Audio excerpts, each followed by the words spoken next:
अबोली या मालिकेच्या 10 मेच्या भागामध्ये भावनाला कॉल आलेला असतो त्याच माणसाचा ज्या माणसाने अंकितला जेलमध्ये मारलेलं असतं। तो माणूस दुसरा तिसरा कुणी नसून प्रतापरावांचा ड्रायव्हर असतो।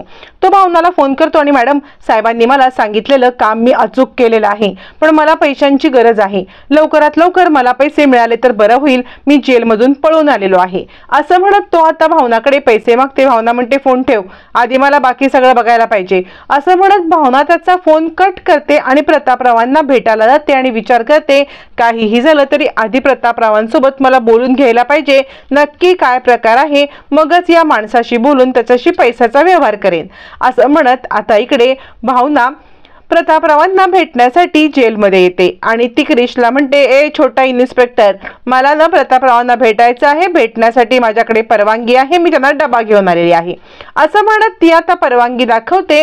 मग क्रिश तिला आतमध्ये जाण्याची परवानगी देतो, पण त्याच वेळेला तो आपल्या इन्स्पेक्टरला सांगतो की एक काम कर बरं, तू या सगळ्यामध्ये यांच्याकडे लक्ष ठेव, या प्रतापरावांसोबत काय बोलतायत काय नाही या सगळ्यावरती अगदी बारीक लक्ष ठेवलंस ना तर आणि तरच आपल्याला काही गोष्टी बऱ्यापैकी समजतील असं म्हणत त्या आता इन्स्पेक्टरला तो त्यांच्या मागावर लावतो।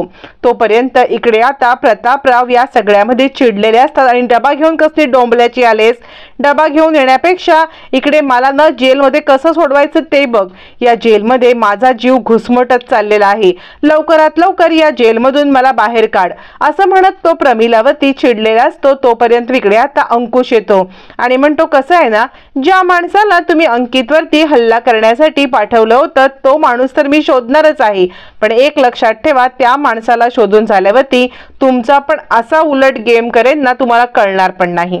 यावरती भावना म्हणते ए तुझा जास्त तुला माज आलाय का, यावरती अंकुश म्हणतो माज कुणाला आलाय, कुणाचा माज उतरणार आहे हे सगळं तुम्हाला कळेल भावनाबाई असं म्हणत अंकुश आता भावनाला जबरदस्त दम देतो। भावना म्हणते निघ तू इथून।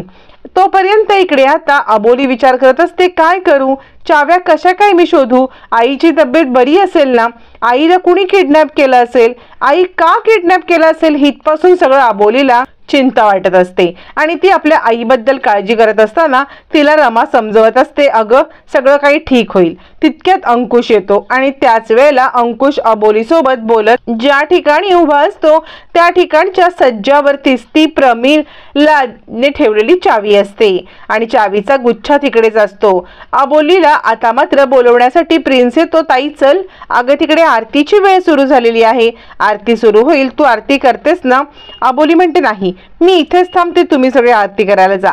रमा म्हणते अगं अबोली असं काय करतेस, तू चल ना आरतीला। ज्या वेळेला सगळी दारं बंद होतात ना तेव्हा देवाचं एकच दार आपल्यासाठी उघडं असतं आणि त्यासाठी तरी तू चल।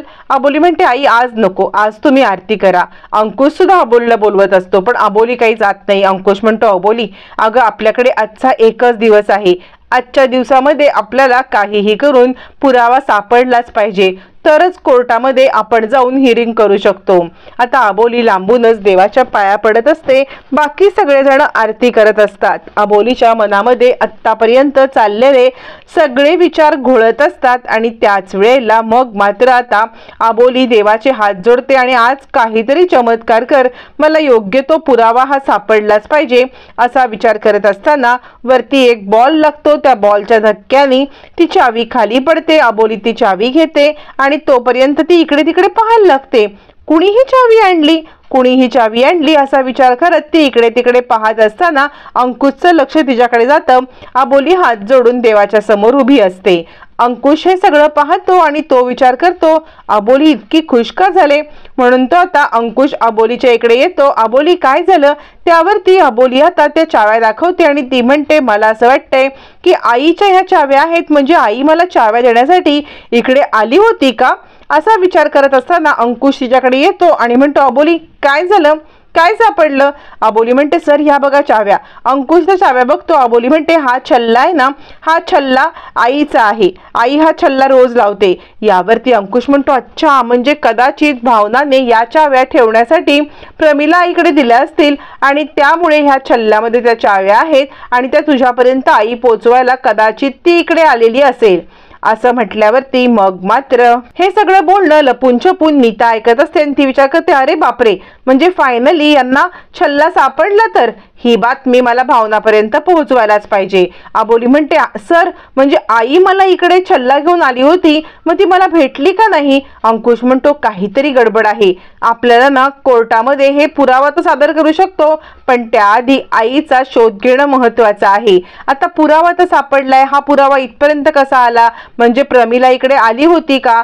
एक ना 100 प्रश्न आता मात्र अंकुशच्या डोक्यामध्ये असतात। तोपर्यंत इकडे आता नीता ताबडतोब हे सगळं कळवण्यासाठी भावनाला कॉल लावते। अंकुश अबोली तो पुरावा घेऊन कोर्टात जायला निघणार असतात, तोपर्यंत नीताने फोन करून भावनाला सांगितलेलं असतं, तुम्हाला माहिती आहे का तो प्रमिलाचा छल्ला इकडे सापडलेला आहे। म्हणजे तो आमच्या चाळीत कसा काय आला ते काही माहित नाहीये, पण खरं सांगू का तर इथे हा छल्ला अबोलीला भेटलेला आहे आणि आता तुमचं काही खरं नाहीये। तो छल्ला जर का कोर्टामध्ये गेला तर मात्र तुमच्या नवऱ्याला शिक्षाही होणारच। यावरती भावना म्हणते या बया, तो छल्ला तिकडे कसा गेला? म्हणजे ही प्रमिला तिकडे गेली होती की काय? असं म्हणत नीता म्हणते मला काय माहित नाही, मी तुम्हाला माझं काम सांगण्याचं केलंय, पुढे काय करायचं तुम्ही ठरवायचं। असं म्हणत नीता फोन ठेवते। मग चिडलेली भावना आता प्रमिलाकडे येते आणि काय ग, माझ्या नवऱ्याच्या जीवावरती उठलेस आणि तो नवरा तुझा पण आहे ना, तुला लाज लज्जा शरम काय नाही का? पोरीला जिंकवण्यासाठी कोणत्याही थराला तू जाशील का? असं म्हणत चिडलेली भावना आता प्रमिलाला अद्वा तद्वा बोलते। प्रमिला आपल्या मतावरती ठाम असते, ती सत्याची बाजू देणार असते। तोपर्यंत भावना म्हणते बघ, तुझी पोरगी कधीही जिंकू शकणार नाही, काहीही झालं ना तरी तुझ्या पोरीला मी जिंकूच देणार नाही, तुझ्या पोरीला हरावंच लागणार आहे आणि माझा नवरा या सगळ्यातून सुखरूप सुटणार। तुझी इच्छा असो किंवा नसो, माझ्या नवऱ्याला मी सुखरूप सोडवणार आहे। असं म्हणत चिडलेली आता भावना प्रमिलाला बोलत असतानाच इकडे आता ड्रायव्हरचा कॉल येतो। ड्रायव्हर उतावळा झालेला असतो, बाईसाहेब मी ना जेलमधून पळून आलेलो आहे, जेलमधून पळून आले, मला लवकरात लवकर 10,000 रुपये मिळाले तर मी माझ्या गावाला जाईन, जेणेकरून पुन्हा मला पोलीस अटक करू शकणार नाहीत, प्लीज। यावरती भावना म्हणते थांब जरा, मला तुझ्याशी बोलायचं आहे, भेटायचं आहे, बोलून भेटून काय करायचं ठरवू। असं म्हणत ती प्रमिलापासून थोडीशी लांब येते, पण इकडे प्रमिलाला डाऊट आलेला असतो, भावनाचं काहीतरी चाललंय हे प्रमिलाच्या लक्षात येतं। इकडे अंकुश पोलीस स्टेशनला येतो आणि ही चावी नक्कीच प्रमिलाईंची आहे, म्हणजे त्या आल्या होत्या चाळीपर्यंत, पण त्या चाळीपर्यंत आल्यावर त्यांना कुणी नेलं काय केलं हे सगळं आपल्याला शोधून काढलं पाहिजे। कोर्टाला सिद्ध करायला पाहिजे की हा छल्ला प्रमिलाचा आहे आणि प्रमिला हा छल्ला घेऊन चाळीमध्ये आली होती। असं म्हणत तो क्रिशला योग्य ते पुरावे अजून काही मिळतात का हे पाहण्यासाठी पाठवतो। फायनली कोर्टाची हिअरिंगची वेळ येते। कोर्टाच्या हिअरिंगची वेळ आल्यावरती सगळेजण कोर्टामध्ये जमतात। तोपर्यंत आता इकडे लगेचच देवदत्त सांगायला लागतात, हे बघा हा कोर्टाचा खूप मोठा टाइमपास चाललेला आहे। म्हणजे काय तर म्हणे आता अंकितच्या फार्म हाऊसची आणि कारची चावी शोधायची, म्हणून माझ्या आशिलाची बेल पण कॅन्सल करण्यात आली आणि तरी सुद्धा यांना काही सापडले का हे पहिले बघा। म्हणजे या सगळ्यामध्ये यांना काही सापडलं नसेल तर माझ्या आशिलाची बेल कॅन्सल करून यांनी खूप मोठा त्यांचा अवमान केलेला आहे। मला असं वाटतं या प्रकारामध्ये आता बाद झालं, सगळं हे थांबवा, माझ्या आशिलाची बेल पुन्हा लागू करा आणि या सगळ्यामध्ये त्यांना आता निर्दोष सिद्ध करायचं आहे। असं म्हणत इकडे आता देवदत्त आपली बाजू मांडतो। त्यावरती अबोली सांगते नाही, त्या कोर्टामध्ये किंवा तो जो आदेश देण्यात आला होता त्यांच्या घराची झडती घेण्याचा, त्याबद्दल जे काही झालंय ना ते सगळं मी तुम्हाला सांगण्याचा प्रयत्न करते। असं म्हणत अबोली आता इकडे सगळं सांगण्याचा प्रयत्न करत असताना अंकुश येतो। अंकुश म्हणतो म्हणजे मला तुम्हाला काहीतरी सांगायचं आहे।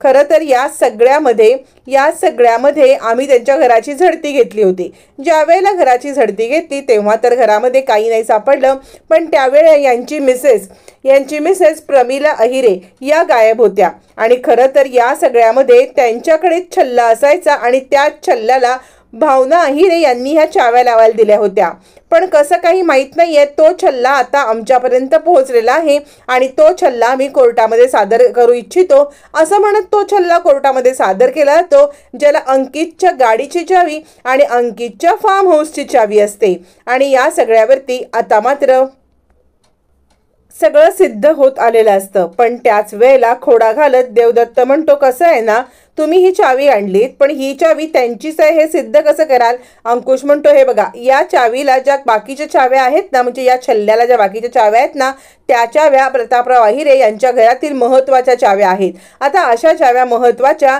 या प्रतापरावांच्या घरातल्या दुसरं कुणाकडे असणार? त्यांच्या बायकोकडेच ना. तर प्रमिलाकडे या चाव्या होत्या आणि त्यालाच या 2 चाव्या लटकवल्यात. याचा अर्थ असा आहे, प्रतापरावांच्या महत्त्वाच्या चाव्यांसोबत या चाव्या आहेत, म्हणजे या चाव्या प्रतापरावांकडेच होत्या. यावरती देवदत्त म्हणतो, असं कसं तुम्ही म्हणू शकता? म्हणजे या चाव्या प्रतापरावांच्या आहेत याचा काहीतरी पुरावा हवे. त्यांच्याकडे त्यांचे बोटांचे ठसे आहेत का, किंवा अजून काही तुम्हाला सापडलं असेल तर ते तुम्ही सांगा. असं म्हणत मुद्दाम आता केस फिरवण्यासाठी देवदत्त उलट सुलट काहीतरी करतो आणि आता एक रुमाल आणून तो देवदत्तच्या गळ्यात घालतो, म्हणजे प्रतापरावांच्या गळ्यात घालून तो म्हणतो, आवळा आवळा, तुमचे जावई तुम्हाला मारण्यासाठी जे काही करतायत ना, तर तुम्हीच तुमचा गळा आवळून घ्या. यावरती आता मात्र जज साहेब म्हणतात, बास करा ही नाटकं. माझ्या कोर्टाचा झालेला असा अवमान मी सहन करणार नाही. कोर्टामध्ये जे काही बोलायचं ते शिस्तीमध्ये बोला. ही अशी नाटकं करण्याची काही गरज नाहीये. देवदत्त म्हणतो, मग काय करू? अशी नाटकं नाही करायची तर माझ्या आशिराला फासापर्यंत लटकवण्यासाठी हे सगळं कळलंच आहे ना. अंकुश म्हणतो, नाही, मी खरं तेच बोलतोय. हा छल्ला प्रमिला आईंचा आहे आणि प्रमिला आईंनीच हा छल्ल्याला या चाव्या लावल्यात. याचा अर्थ ही अंकितची चावी यांच्याकडे होती.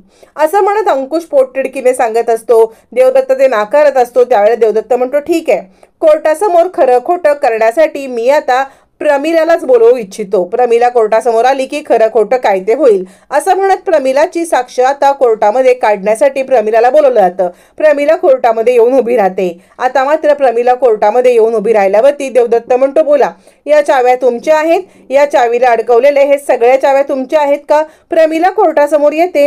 आता प्रमिला ऑलरेडी यांच्या विरोधात असते. प्रमिला काय उत्तर देणार? किंवा प्रमिला अबोलीचीच बाजू घेऊन बोलणार का, की प्रमिलाला काहीतरी धमकावलं आहे, प्रमिलाला काहीतरी धमकी दिलेली आहे, त्यामुळे प्रमिला पलटणार आणि कोर्टामध्ये अबोली तोंडावरती पडणार? हे मात्र येणाऱ्या भागातच कळणार आहे.